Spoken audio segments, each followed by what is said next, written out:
బ్రతికున్నన్నాళ్ళు నా నమ్మకం అలాంటిది స్వామి, నీ గురించి ఒళ్ళు చెమట పట్టేలా చెప్పుకుంటా, చేతులారా శివార్చన చేస్తా పొద్దున్న, సాయంకాలం అయ్యేటప్పటికి ఒళ్ళు చెమట పట్టేటట్టు హరినామ సంకీర్తనం చేస్తా.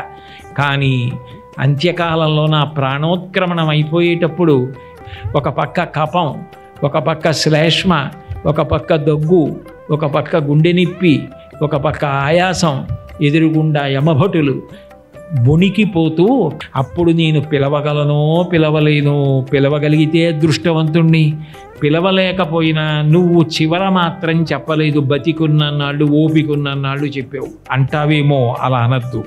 నీ నామాన్ని ఇప్పుడే నమ్మి చెప్పుకుంటున్నాను స్వామి.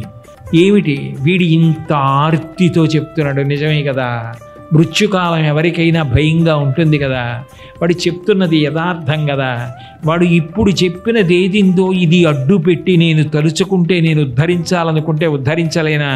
ఒరే కోటేశ్వరరావు, నీకు భయం లేదురా, నేను ఉద్ధరిస్తానని స్వామి నీ అభయహస్తం చూపించు.